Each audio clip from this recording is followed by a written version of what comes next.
Hey, comic book fam. I'm live here. Hey, comic book fam. I am live here in the garage. And Tom is not here today. He is off celebrating the 4th of July with some friends and family. And I'm going to celebrate 4th of July a little bit later. You may be hearing some explosions in the background. It is just the neighbor kids blowing stuff off. But I finally got this up and running, and I wanted to be able to share some of my weekly finds with you. I'm hoping this can be a more regular thing as I go on the hunt out in public, show you some of the cool things that I found, and eventually be able to get some of these back to the community. So Mondays are my day off.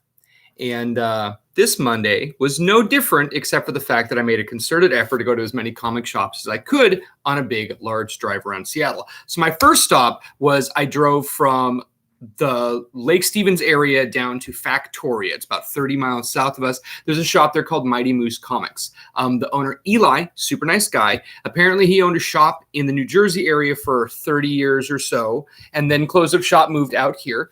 Pretty cool guy. You know, went in there, walked around the shop. It was a nice small shop. They had a good selection of back issues, a lot of good statues, a lot of nice new comics. And being in the Factoria area, they're really catering to people who are Microsoft people. So a lot of people who have a little bit higher budget. Didn't buy a ton of stuff there, but what I grabbed from him was copies of Die that I would be able to give out to my regular box customers. I have box customers who need Die number 4 and 2 copies of Die number 3. I know these have been scarce. I know these have been tough to find. But again, a lot of the times when I go out on the hunt, I find new comics that I can give to customers that didn't get them because of possibly diamond mistakes. Now, you guys probably have heard of this series because of the Hot 10 list from CBSI, and Kieran Gillen wrote a fantastic series. Stephanie Hahn's doing a great job with the art, and we know that series 2 is going to be coming out sometime soon. If you're not checking out Die, you should catch up on it. It is a great series, kind of about role-playing, and that's where I'm going to leave it. My next stop was Half Price Books Linwood, and you know how much Tom and I love Half Price Books. We hate scraping stickers, but we do love the hunt. And a lot of times Half Price Books has some really, really good things, and sometimes not so much. This one, I didn't find as many great things that were valuable, but I did find a whole lot of cool things that I really, really enjoyed. The first thing I found was Brack the Barbarian.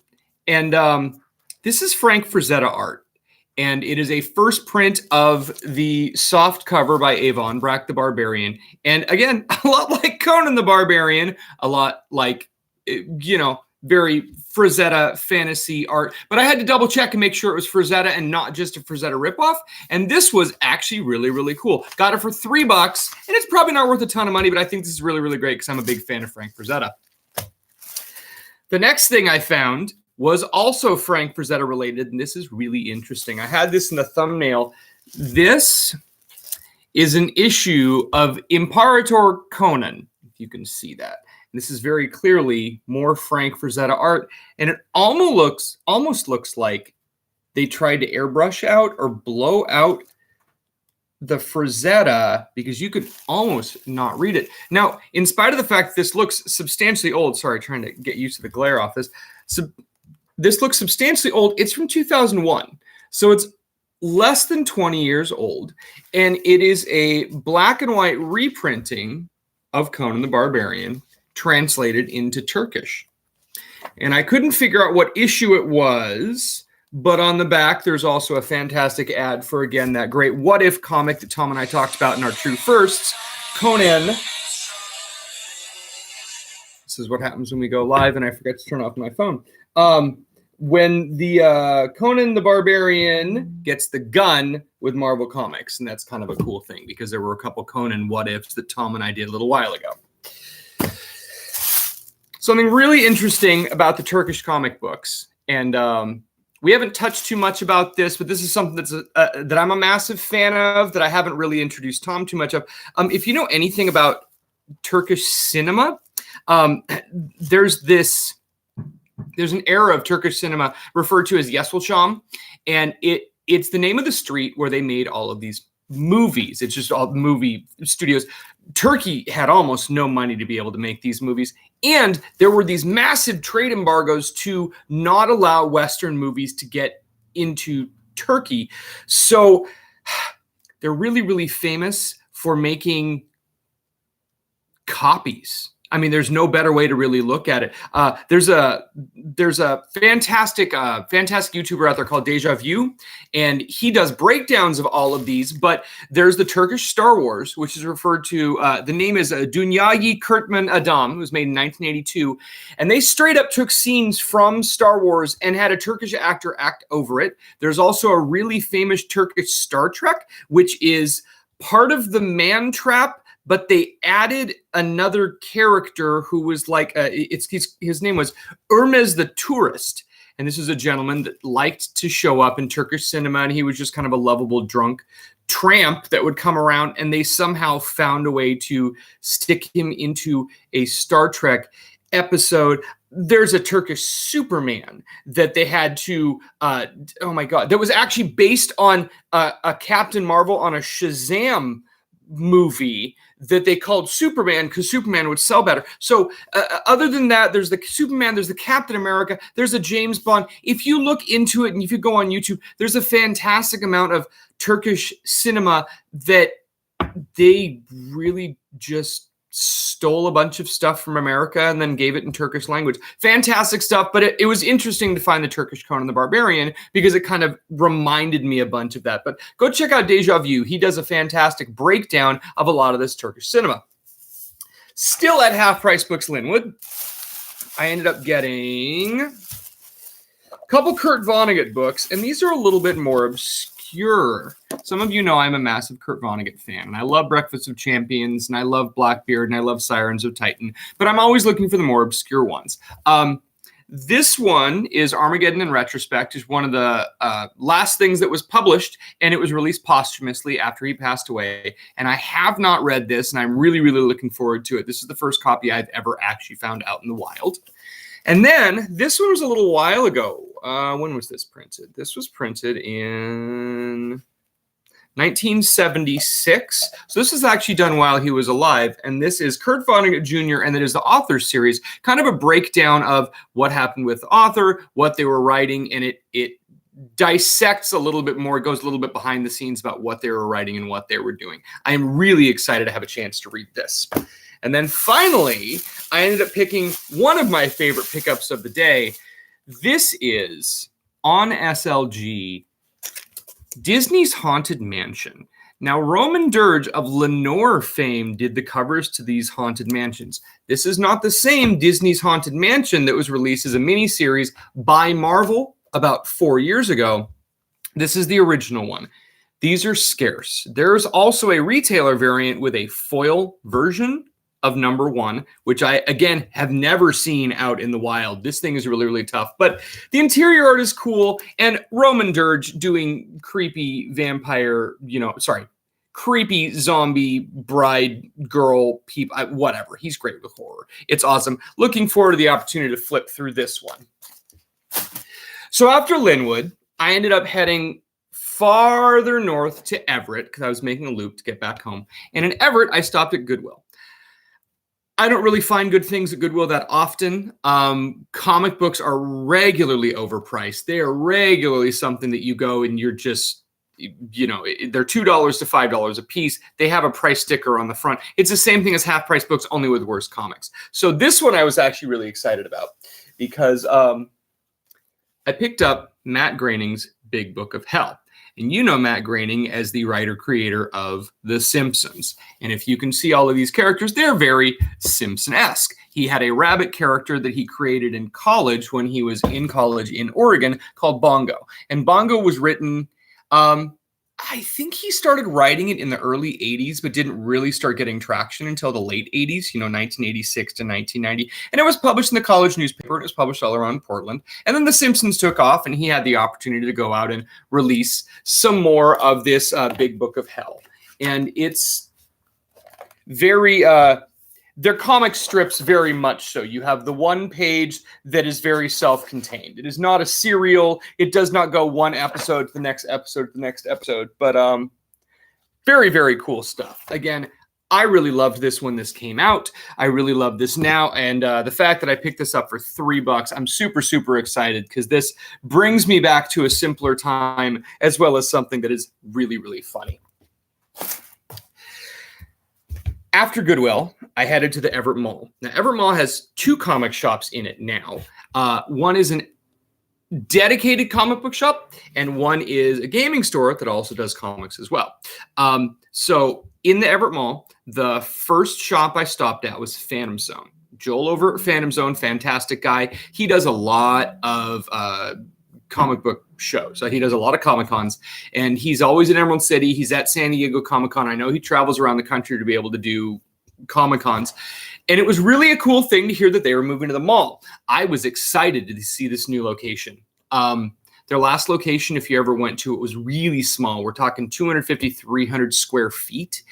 They were on the back side of kind of an office building, and then they moved onto the front side of the office building. They were very difficult to get to, but it was a good shop with a good feel and a good heart to it. This new location is much bigger and much brighter. They got a great location in the mall. It's good foot traffic. They're probably going to get a lot more customers than they had been because they're close to the movie theater. And if someone goes and sees Avengers, then they want to go buy an Avengers comic. It's good. So they had a massive wall of pops. They had an astounding amount of back issues. And while I didn't pick anything up there, I will tell you that in the back issue box, if you are in Everett, they had 10 copies of the Pink Signature Oblivion song, and they were all $10 a piece. I know those are currently going on eBay in the $15 to $25 range, so if you were in the Everett area, it may be worth a pickup. Then I walked to the other side of the mall and went to Wishes. Wishes is a local chain of stores that they do board games. You know, board games and kids' toys, and they do card games and all of the above, and they sell Magic, and they sell Keyforge, and they sell Yu-Gi-Oh! And Pokemon. But recently, did they start carrying new comics? They've had trade paperbacks for a while, but they have new comics on the wall. I found good things there before because a lot of people don't think about going to Wishes in the mall to be able to pick up comic books, and this one was no exception. I ended up grabbing 3 comics from them, and one was specifically for my regular customer, Tom Cruise, cosplayer. He's the one that dresses up like Cable when he comes to the shop. He needed a copy of X-Force #1 that I did not have, and they were able to get this for me at cover price. I then picked up die number 5 because I had picked up 3 and 4 earlier in the day, and I knew someone still needed a copy of 5. Grabbed this. And then they happened to have another copy of Walking Dead 192 on the wall, and I know 3 people who got shorted because of damages, so I grabbed this one as well.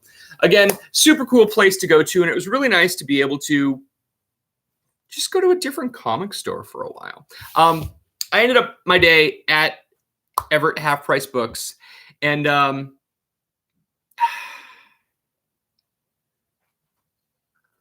the more often I go to Half Price Books, I don't want to talk poorly too much, but I just kind of get disenchanted with the whole experience.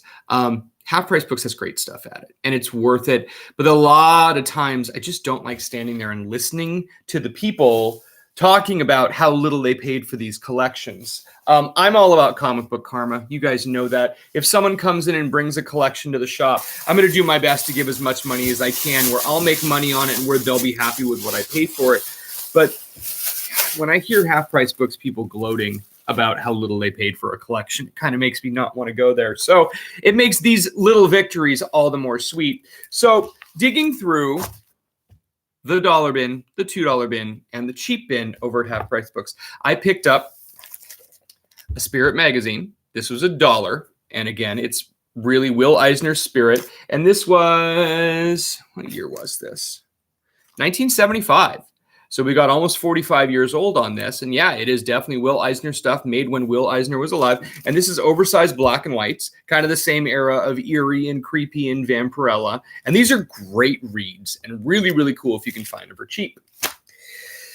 Then I got a copy of Doc Savage #7. Same thing. It's oversized. It's black and white. And we love these Doc Savage serials. And this was a cool thing to pick up for $1. So really, really happy with this one.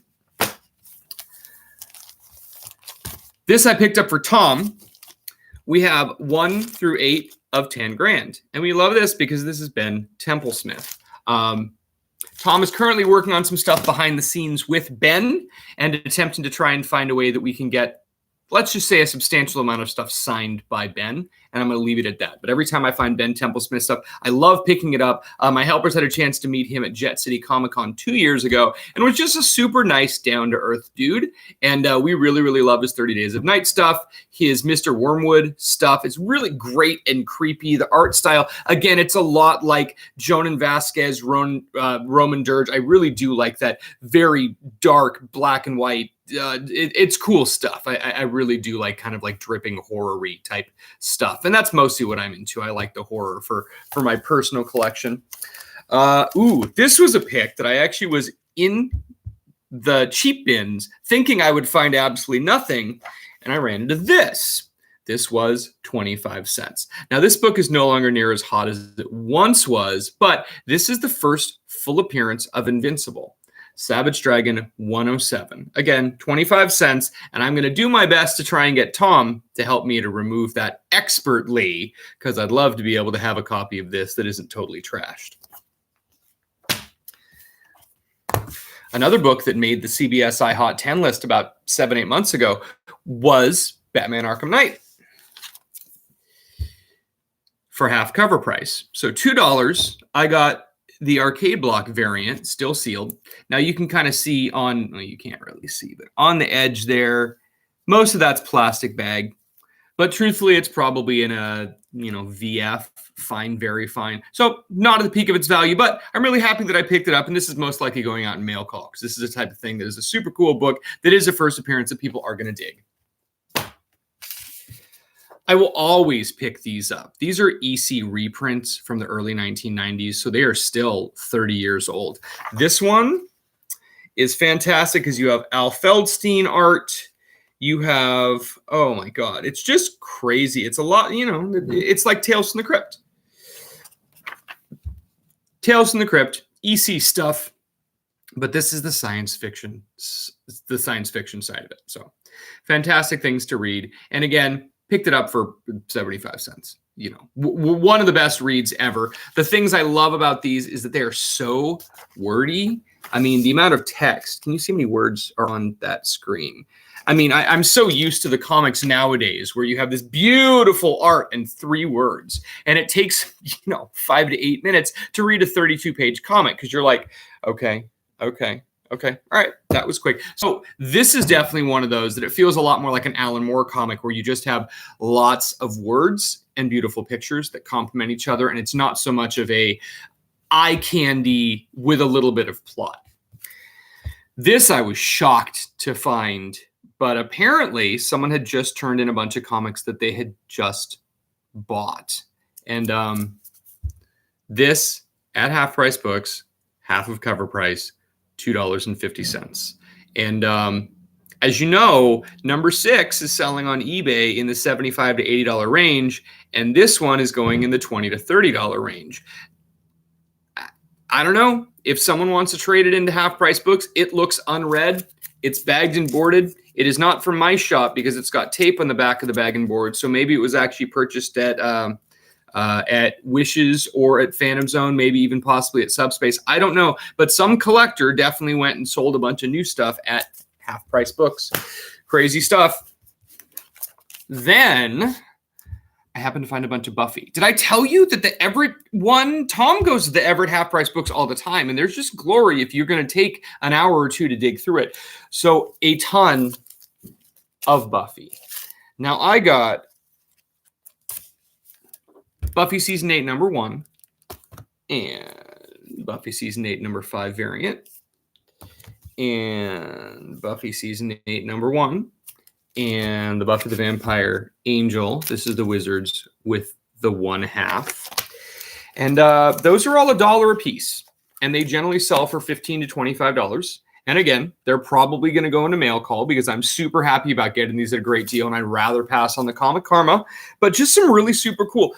The George Gentil, the variant cover for this is really, really cool. And especially with the new Buffy coming back in and being just a really all-around good read, Season 8, 9, 10 might be worth picking up. This was the find of the day. And I actually had to even double check and open and make sure it was a first print. February and a half ago, so 18 months ago, Tom and I went down to Image Expo and we met Nick Pitara. Nick Pitara was pitching his new book, Leviathan, super cool book. And Tom and I got the opportunity to meet him and watch him do some sketches and get some autographs and all of the above. And I was talking to Tom, and he's just kind of been one of those artists that's been on our radar for a long time. So when I saw a copy of this marked down to $1, I knew I had to pick it up. So I opened it up and I checked, and the second print and the third print have different coloring and different art. So this is a first print. These go for between $30 and $40 on eBay, $1 at half price books. Fantastic read, a little bit dark, definitely, but worth checking out and worth picking up. So thanks for putting up with me. Again, I'm going to get a little bit more used to this. I think the lighting in here is a little bit odd, but I will figure something out. I also have a setup we're working on at the shop, and I'm going to try and do a little bit more live stuff from there. So thanks for watching. You have a fantastic weekend. Have a great 4th of July if you are out there, and geek responsibly.